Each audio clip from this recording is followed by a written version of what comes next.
Hello and welcome to Cuesta Sports Monthly, an in-depth look at Cuesta athletics. I'm Peter Schuler. On this month's show, it is water polo. We'll be joined by Cuesta water polo star Chandler Mankins and assistant coach Karl Weit from the men's team, as well as we will also welcome a pair of standout players from the women's team with Mia Viss and Shaine Sorensen.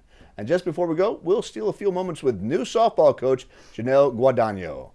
So first up on Cuesta Sports Monthly, it's men's water polo. Again, goalie Chandler Mankins and assistant coach Karl Weit are here to join us today. So welcome, Karl. Welcome, Chandler. Karl, welcome back. Yeah. Season's just getting started. First tournament last weekend. How are you feeling about the team so far, Chandler? Well, everything's going well. We're really united this year. Last year we had some minor difficulties with individual players, but this year I feel like we're playing as a team more, which is excellent. What we're looking for.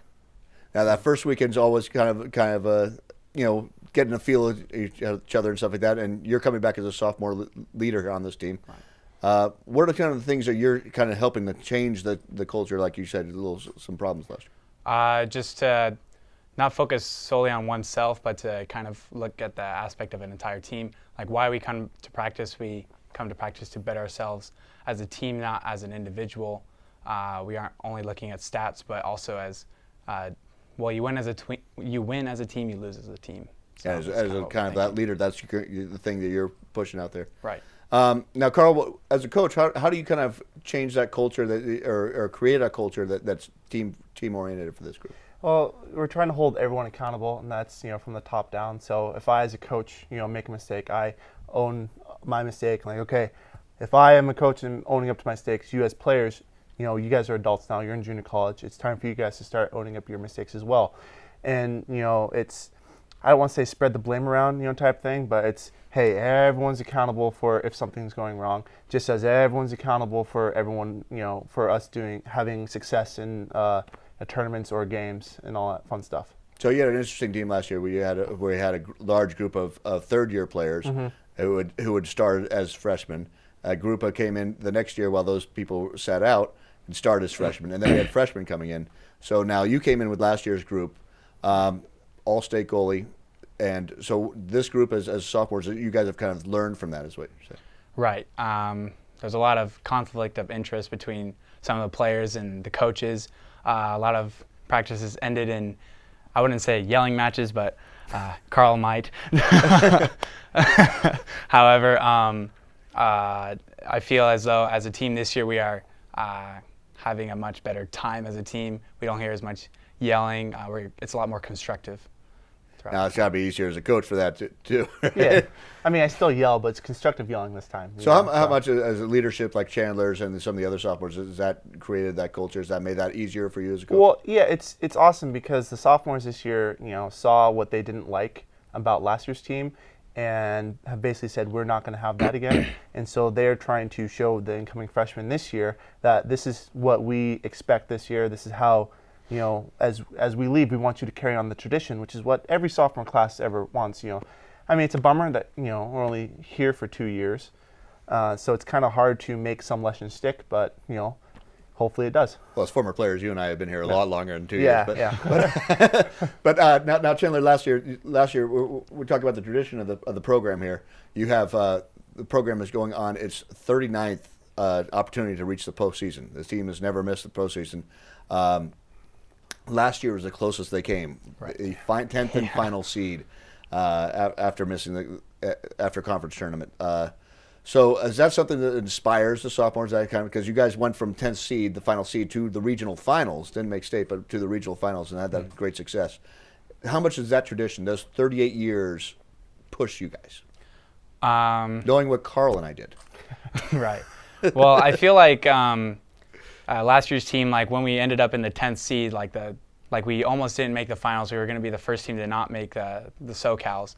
It kind of made us realize that we were playing individually, but when we went into that tournament, we played Grossmont the first day. We went out to win. We beat them. They were the 7th seed. And the next day we went up against the 2nd seed Cerritos, and we played really well as a team. We came together and we made sure to win, and we did. We showed them that we weren't really supposed to be in the 10th seed, that we were, once we played as a team, we were number 1, number 2 seed. And we were able to show that once we started playing as a team. And that's exactly what you're bringing back this year. Right. Now, one of the things, this is your second year, but you've been out of Arroyo Grande High School for a few years now. Right. You tell a little bit about your journeys over those 2 years. Right. So I graduated from Arroyo Grande High School in 2013, and I came here and I gray shirted with the team with John Marsh, and just practiced with the goalie at the time, Brady Moore, and a bunch of other players who helped me get some mental. I learned a lot of mental parts of the game, not necessarily field playing positions or playing or anything like that. But after that, I went on a 2-year mission trip for my church, Church of Jesus Christ of Latter-day Saints, and it was in Quito, Ecuador, in South America. And I was able to work with the people there and gain some personal growth there. And then I moved on and came back home, and I decided I wanted to continue playing. And I asked John Marsh if he would give me some time. And he was all for it because he had no goalie. So. You're in the perfect spot right there. Yeah.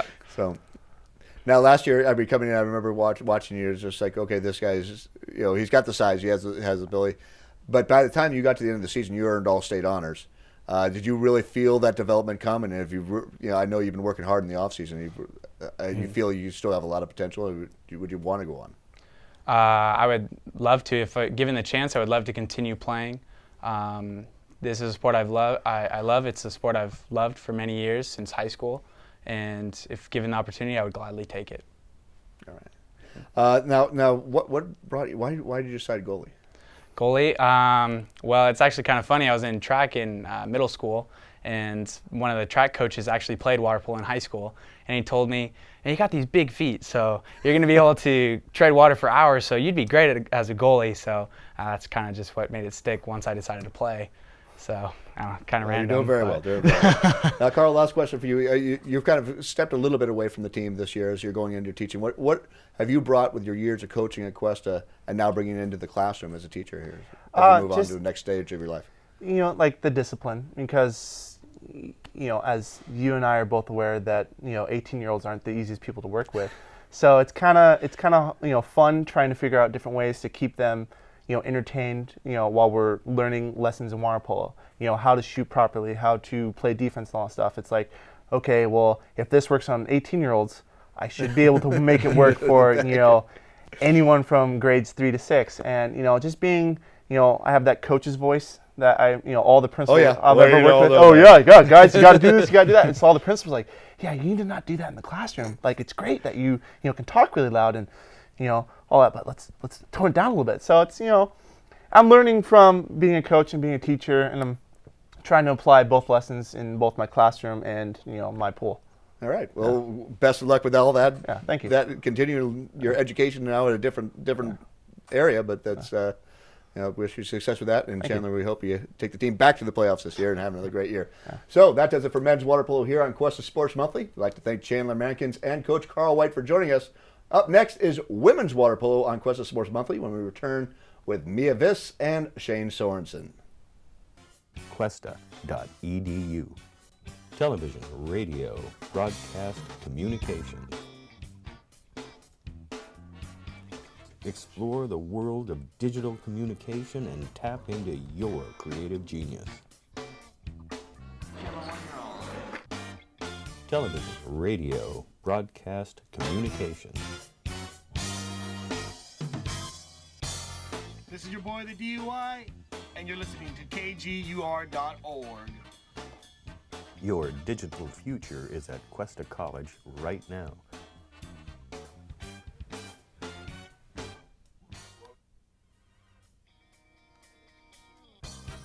Log on to Cuesta.edu now for enrollment dates and class information.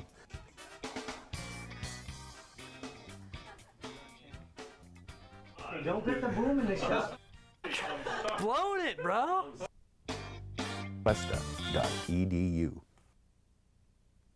We're back on campus with Cuesta Sports Monthly. I'm Peter Schuler, and we are back still with water polo. A pair of returning all-conference selections from the women's team, Mia Viss and Shaine Sorensen. Welcome, Shaine. Welcome, Mia, to Cuesta Sports Monthly. Season's just getting started. First tournament last week. How do you guys feel about the team so far? Shaine? I feel like our team this year is going really well. I they're really good. Everyone's pretty athletic, really fast swimmers, which is a change from last year. We were a lot slower, but we were more able to set up. This year we counter a lot, which is great. And now, Mia, last weekend, you had a pretty standout weekend. You led the team with 5 assists on the weekend. Kind of from the defensive side, how does your ability to lead the offense change the team? I think like starting from the back, like getting ahead right away, like with the counter, I think that helps like to be able to either score right then or set up being ahead of the defense. I think that really helps rather than waiting and like getting behind the defense. I think it gives us a head start on our offense and scoring. Now, one of the things what you might feel is the team kind of gets a jump with Mia in there. Mia, last year, you kind of came into the role as starting goalie, and you had to beat out 2 other players who were 3-year varsity. This year, you came in with the role. How was it kind of coming in this year as opposed to last year? Last year, I was really nervous, and like I didn't know how it was going to play out with the other 2 goalies. I was new to the sport, new to being a goalie, and I wasn't expecting to play. I was expecting to come in and hope to play a little bit. This year, I kind of know where I stand. There's only one other goalie, so that's different. And being able to like lead her and like help her and make her better, as well as she makes me better, I think that's different from last year. I was more nervous and it was unexpected. So yeah. Now we talked with Chandler in the earlier segment. He was the only goalie on the team last year. You had a couple of, you had to beat out 2 players. Talk about the difference between just being the only goalie where he has to be on his own, but then having to beat out people. Does that push you more, or is that? Yeah, definitely. Last year I had to like start out strong and continue like playing my hardest, being the best that I could be. This year the same. With Piper, she's getting better. She's doing well, and it always pushes me. It pushes me to do my best and not like slack off and do whatever I want. I think it really helps. Now, both of you guys have come to Cuesta from outside the area. Shane, your journey. Let's talk about your journey from San Diego to San Luis Obispo. Well, I played water polo in high school in San Diego, and then I ended up going to a 4-year. I went to Sonoma State for a year, and I didn't really like it. It wasn't really a good fit, so I decided to come here because I could play again. And so now I'm playing again. It was kind of unexpected. I started last year, and that really was unexpected. I hadn't played in a year, so that was kind of cool, and I had to work really hard when I got back to get back in shape and get prepared. Now, you played at a pretty high level through high school. What was it that brought you to the sport of water polo? My dad played in high school, and he'd been pushing for years for me to just try it because I was awful at land sports. Awful. He was like, just try it, it'll be so fun. And I was like, no, Dad, you don't know what you're talking about. And then my friend's sister, she told me, we were watching the Olympics one year, and she was like, you should try it. I played like for Torrey Pines, like you'd really, really like it. And I was like, all right, I'll try it. My dad was like, it's no cuts, you can do it. Like, no cuts, go ahead. And I did it, and I was decent at it. And they were like, who knew that you'd be athletic? So. But you found your spot in the water. Yeah. This is a family tradition that was hidden a little bit. Now, Mia, you come from a very athletic family. You have all your sisters have played, or your older sisters have played in college. Talk about your transition from more athletic, land sports to water polo. Yeah, I played basketball, volleyball, soccer with all my sisters. We'd all played. They played in high school, and I started out in high school playing basketball and soccer and volleyball. And then I stopped playing volleyball because I didn't want to anymore. It wasn't my thing. Kept playing basketball, kept playing soccer, and then my junior year, I ended up trying water polo because my basketball coach, his daughter played. So I decided to try it out, get in shape for basketball, and didn't like it. I played field. I didn't like it. I wasn't going to play again. But one of the girls on my team said, oh, you'd be great at goalie. So I came back the next year, played goalie, loved it, and now I'm here. Now, last season, you guys both a new sport for you, and probably a necessary evil for Shaine. But swim season, talk about how swim season was different for both of you guys because you had different roles. But what has that translated into this year's water polo season? You talked about the. I'm definitely a lot faster. I was a lot slower last year than I am now, just because I took a whole year off. I didn't even touch the water for a year. So I'm definitely a lot faster. And of course, Mia was talking about the team's transition and that counterattack as well. Yeah, definitely. It's better, easier for me to contribute to that now. How about for you, Mia? I mean, you don't have to swim as a goalie, but how much does that extra water time mean for you? It helped me a lot. I didn't really expect it to because I don't swim as much for a goalie, but it did help. And being in the water every day, touching the ball, we got to touch the ball. It helped. Just being in the water, swimming, doing it, getting out there, kept me in shape, kept me going, and I think it really helped. Yeah, just kind of that extra water time, not at the court, not doing those things, just the full-time commitment. You guys are both looking to play at the next level. Kind of talk about what that means to you, Shaine, to play at that 4-year level and with that completing your collegiate water polo career. I don't know. I feel like there's like a sense of pride for like playing for your school. So I'm kind of hoping to continue doing that. Like just have that pride of I played for my school. It's not like a club. I was like recruited to do that. So I'm kind of excited. I just would love to keep playing a sport. I love water polo. I love being a goalie. I love being in the water. I love being part of a team. I think that's the biggest thing. I like having people around me to support me and like be there. And I think, like Shaine said, like it's a thing. Like it's a good thing to do something for your school and like represent them in a different way, and represent yourself. So yeah. Now, working within the team concept, is that kind of different from swimming? What's the difference between water polo and swimming with that team concept for you guys? I don't know. We're a lot closer as water polo players just because we like talk to each other more. It's not like just us doing our thing. Swim, it was like my face was in the water the whole time, so I didn't really talk to everybody. So, but as sophomores from last year, kind of do you have to take on a new leadership type role, or is it just kind of Definitely. rolling right through? And so, how do you deal with it? Because one of the things you look at that roster, and you have, I think there's 12 kids from 11 different high schools. How do you bring everybody in together with that?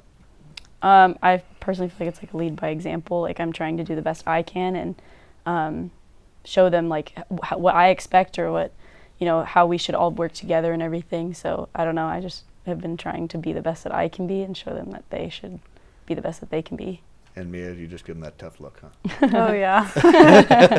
Just the angry look, I guess. Yeah. Well, a great start for the season for you guys. You're 3-1, just kicking off the season. So we look forward to hearing and seeing more from you guys. So we'd like to thank Mia Viss and Shaine Sorensen for joining us here on Cuesta Sports Monthly. When we come up next, the interview with new softball coach Jenel Guadagno.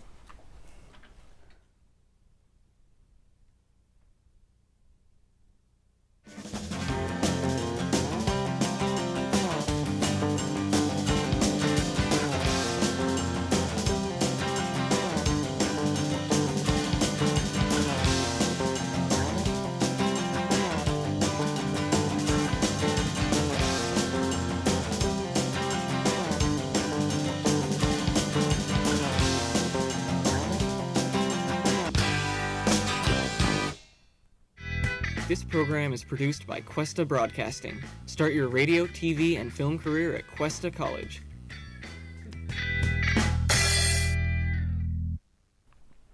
We're back on Cuesta Sports Monthly. I'm Peter Schuler, and it's time for the interview. And with us today is Cuesta's new softball coach, Jenel Guadagno. Jenel, welcome to Cuesta Sports Monthly. Thank you. You've been here now for almost 3 months. How is the transition into Cuesta College going? It's great. I love it up here. It was definitely a different change, something I needed, and everything has been great, moving along and getting right back in the swing of things. Now, this is your first collegiate head coaching job. Talk a little bit about your collegiate or your coaching background coming into Cuesta College. I coached at Cerritos College for the last 7 seasons and did everything from recruiting, player management, budgets, ordering, I really did it all. Ins So and outs, in the office, on the field. So that really prepped me to get the job here. We talk about sometimes the dream is to be the executive head coach, where you get the position and have everybody else do the work. Were you the kind of the assistant head coach where you had to do all the work? Yeah, I did it all, but it was great. I had a great time. Learned the ins and outs, learned the background stuff, just everything that you don't really know on the backside about being in the office and scheduling, budgets, all that stuff. Yeah, So I learned all of that, and then learned all the field stuff, of course. Yeah, we've got the field stuff, then there's all the other stuff that goes behind there. So you've brought that back into Cuesta College now. What did you learn in those 7 years? You had been at Cerritos as a player, and kind of then back there as a coach. Kind of talk about that transition from player to coach. Well, I understood and I knew our philosophy and what we were trying to accomplish. So being able to interpret that with the other players, it was a little bit easier. Letting them know, hey, I've gone through this program. I've gone on and I've played at another program, and bringing it back and really implementing it and sticking to our philosophy and like what we believe in and trusting the process. It really helped, and I was able to connect and kind of encourage players to stick with the process, keep working hard. It's going to pay off in the end. Now, you had a standout career, an all-state player for the Cerritos, and you guys won the state title while you were there.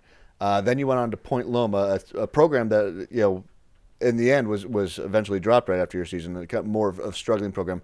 So talk about how going from a powerhouse to a program that was kind of teetering, and how that what you learned from those two programs. Yeah, being at Cerritos was great. We were lights out across the board. If everyone just had to go in and do their job, whether it was on the field or it was hitting, and we had this will and this desire to win. Like, no one was going to beat us. No one was going to knock us over. If someone pushed us, we pushed back even further.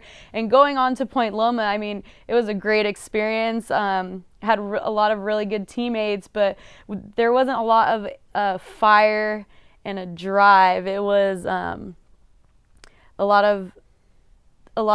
lot of issues going on, and some things weren't working out as smooth as they should have been, and we were trying to get back on the rise. And then there was always the what if. There was always talk about our program being canceled, and that kind of deterred recruits and stuff coming in. So now you're here at Cuesta College, and you are the 9th coach in school history, but the 8th in the last decade. Yeah. So, while there has been success, what are the things that you are bringing from both those experiences at Cerritos and Point Loma to inform your first head coaching job? Definitely accountability and setting a strong foundation for the athletes as well as my coaching staff, getting everybody on the same page, and introducing new things that I've learned from my playing and coaching career and bringing them over. Just everything across the board. I think just setting the foundation, a strong foundation for the remaining years to come, and sticking to trusting the process and getting athletes to buying into the philosophy. Okay, so if we're talking about that, what about that coaching philosophy? If you had that one, coffee cup or coaching philosophy that you want here at Cuesta College, what would that be? I can't put it into one coffee cup, can't put it into one word, but I expect my players to come in and work hard, give 110%, and you're going to get 110% from me, whether it's working out or helping you in the classroom. So you're going to get what you put into it. Now, when you left Cerritos as a player and you went to Point Loma and you got your degree there, what brought you back to coaching? What was the coaching bug? What was the thing that made you just say, this is what I want to do? And that was something I struggled with for a long time. I had no idea what I wanted to do. I just knew I've played sports my whole life. This is what I've done. I'm competitive. I need to be out there, and I need to give back to the sport.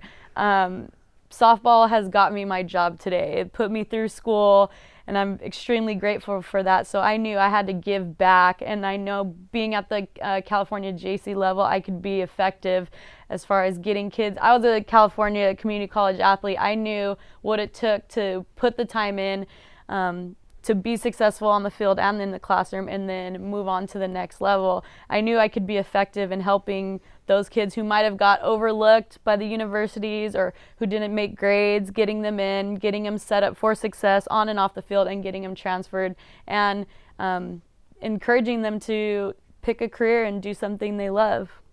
So much of that coaching bug had less to do with the sport than just the development of the player. Correct. So, all right. Now, one of the things, you are a tenured track faculty here at Cuesta College, and coming from down at Cerritos, what are the things that you didn't expect that you're kind of learning now as everything is thrown on you now? I've learned so much in being here in the last couple months. There's just a lot of background stuff that you have to do, meetings, staying on top of your stuff, having meetings for tenure track, having evaluations. Oh my gosh, the book is crazy about how much stuff I have to do. I knew it was going to be a ton of work, and I knew there was going to be a lot of things that would come with it.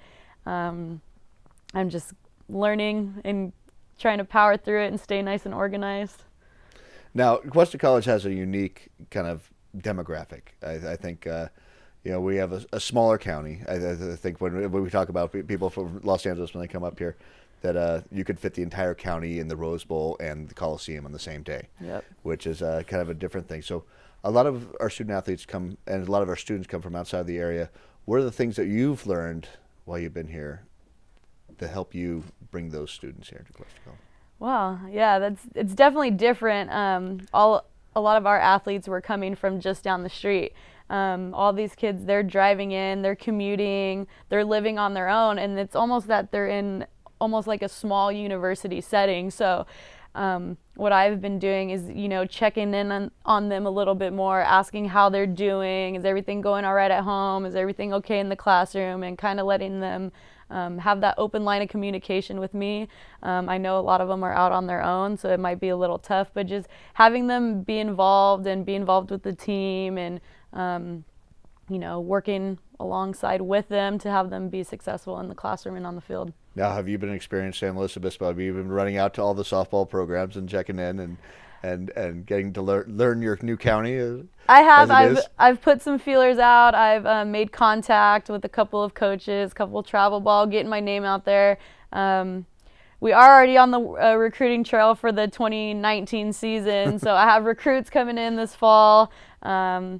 Just trying to get them in, get my name out there, and we'll see how this season goes, and it will definitely bring some recruits in. So, okay, well, hopefully we'll have everybody back, and we'll keep that program rolling. It's nice to have the stability that with a new head coach who's also a tenured track faculty member in there. So I think that's going to be great for the program. So thank you very much for joining us, Jenel. Thank you. That's Jenel Guadagno, Cuesta's new softball coach. Make sure you come out and join the softball in the spring, so he's got a little bit of time to get going here. Yeah. But that does it for today's edition of Cuesta Sports Monthly. Stay up to date with Cuesta Athletics. Visit the Cuesta Athletics website for more information on all our Cuesta athletic teams. We'd like to thank today's guests, Chandler Mankins, Karl Weit, Mia Viss Shaine Sorensen, and, of course, Coach Jenel Guadagno.